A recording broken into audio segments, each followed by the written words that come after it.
क्योंकि बेसिकली क्या है, सिप के ऊपर काफी सारी रील्स मैंने देखी है कि आप 10,000 की सिप लगाते हो तो 30 साल बाद आपके पास 30 करोड़ रुपए होंगे। तो आई वांट टू नो कि मतलब अगर हम क्रिप्टो में लगाते तो कितना होगा, कितना लगाते तो कितना होगा। सो देखो क्रिप्टो करेंसी का जो अगर आप अपना कैलकुलेटर यूज करना चाहते हो आप करके बता सकते हो। मेरे माइंड में है ठीक है।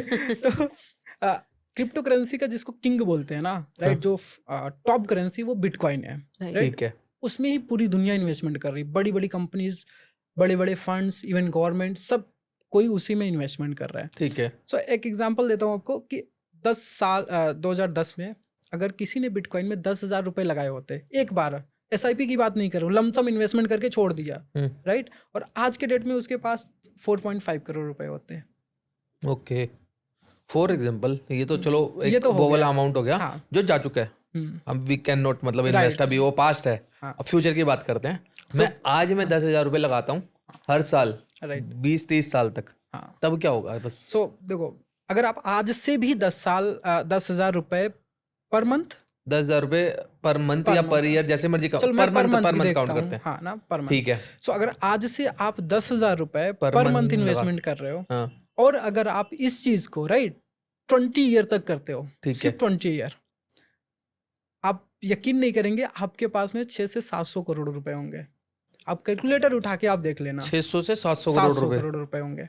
CAGR जो आता है इसका वो 40% का आता है, कंपाउंडिंग एनुअल ग्रोथ जो होती है। यही से पूछते हैं एक बार। हाँ, वो आपको मिलेगा 40%। आप जो CAGR आप डालोगे वो 40 डालोगे, क्योंकि अभी तक जो पिछला रिकॉर्ड रहा है ना बिटकॉइंस का, हाँ। CAGR जो कंपाउंडिंग ग्रोथ रिटर्न्स होती है, वो रहा है 72% का। हमने 72 कंसीडर नहीं किया, हमने सिर्फ 40% कंसीडर किया है। हाँ, तो सर आप सिप की बात कर रहे थे। अगर हम सिप का कंपैरिजन करते हैं, अगर हम सिप बैंक के अंदर लगाते हैं, बेसिकली स्टॉक्स के अंदर लगाते हैं, और बिटकॉइन में लगाते हैं, तो कितना डिफरेंस आ जाएगा अगर हम बात करें? डिपेंड करता है आप कितना वैल्यू आप इन्वेस्टमेंट कर रहे हैं पर मंथ, है ना। जैसे मैं एक एग्जांपल लेता लेट्स से अगर हम 10,000 म्यूचुअल फंड्स में इन्वेस्ट करते हैं SIP के उसमें, वर्सेस बिटकॉइन में इन्वेस्ट करते हैं same 10,000 per month for 20 years, तो क्या आउटपुट रहेगी?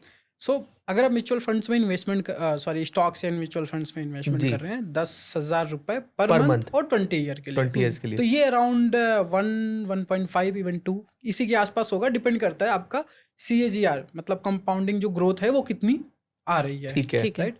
अगर हम बिटकॉइंस की बात करें कि अगर आप बिटकॉइंस में 10,000 रुपए की SIP कर रहे हो, राइट, सो 10,000 की SIP अगर आप कर रहे हो 20 ईयर के लिए, और आपका जो CAGR जो कंपाउंडिंग ग्रोथ है, राइट, वो 40% है। इवन हम 40 इसलिए कंसीडर कर रहे हैं क्योंकि लास्ट जो ओवरऑल रिकॉर्ड रहा है पास्ट का, वो रहा है 70 to 80% का कंपाउंडिंग ग्रोथ। लेकिन हम इसको उतना नहीं ले सकते हैं, हम इसको हाफ ले लेते हैं, राइट। क्यों लेते हैं? क्योंकि अभी अडॉप्शन शुरू हो रही है, तो हम मानते हैं कि उतनी स्पीड से चीजें नहीं बढ़ेंगी, बट इसको हमने हाफ कंसीडर कर लिया, अराउंड 40% ही ले लिया हमने। तो आपको 20 ईयर बाद ये अमाउंट 500 करोड़ से अब जाएगा, अराउंड मेरे हिसाब से 650 के आसपास आएगा। 500 करोड़ से 500 करोड़ के आसपास, 650 करोड़ तक, 650। और अगर आप यही टाइम बढ़ा के 30 साल कर दोगे, राइट, सो वो बहुत बड़ा नंबर आएगा आई थिंक मेरे हिसाब से। बट ठीक है, हम 20 ईयर कंसीडर करते हैं ना, क्योंकि हमारे पास में 10 to 15 ईयर का बैकग्राउंड है, जो कि 10 ईयर तक बिटकॉइंस की परफॉर्मेंस हमने मॉनिटर की है। वो 80% के आसपास CAGR दे रही है, हमने उसका हाफ कंसीडर किया है, राइट। और 20 ईयर ही लेके चल रहे हैं, चलो नेक्स्ट 20 ईयर तक देख लेते हैं, क्योंकि अगर आप इसको 50-60 ईयर जाओगे तो लाखों करोड़ों में आएगा, मतलब कई लैक्स करोड़। बट उतना हम नहीं कर सकते। रीजन आपको बताता हूँ, क्योंकि किसी भी एसेट्स क्लास की जो ग्रोथ होती है ना, वो एक टाइम तक बहुत हाइपर होती है, उसके बाद जाके एक मैच्योर ग्रोथ होती है, मतलब स्लोली होती है, राइट। क्योंकि जितना पैसा आता है मार्केट में, फिर उस हिसाब से ग्रोथ होती है। तो बिटकॉइंस में तो अभी ग्रोथ है। सो अगर कोई 10,000 की भी SIP कर रहा है और 20 साल तक भी कर रहा है, इवन 20 साल में लोग रिटायरमेंट प्लान करते हैं, तो रिटायरमेंट के पास आप चलो मान लो 500 करोड़ छोड़ देते हैं, सब कुछ छोड़ देते हैं, इवन 100 करोड़ भी अगर उसको मिला, CAGR 30% रहा, 25% रहा, राइट, फिर भी अगर उसको 100 करोड़ मिला, तो आई थिंक मेरे हिसाब से बहुत है, बहुत ज्यादा है, बहुत बढ़िया है। मैं अगर वैसे मोटा कैलकुलेट करूँ, एक छोटा सा बेबी है ना, उसकी शायद 10,000 रुपये फीस है पर मंथ स्कूल की, है ना।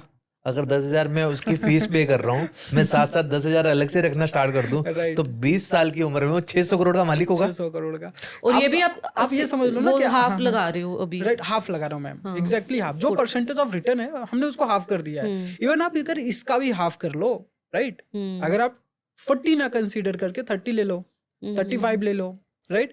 इतना भी लोगे फिर भी आपका एक हैंडसम रिटर्न मिलेगा। जैसे सर ने बताया अभी कि मेरा एक बेबी है ना, मैं उसके लिए 10,000 महीने की फीस दे रहा हूँ। आप ये कंसीडर कर लो आपके 2 बेबी हैं, हाँ, एक तो एक आपका दो ही बेबी है। जो रियल में चल रहा है, एक बेबी जो SIP में जा रहा है, राइट? वाओ, सो जब दोनों बड़े होंगे, अगर वो दोनों बेबी को मिला दो तो इस बेबी को कुछ नहीं करना है। कमाल है यार, खतरनाक।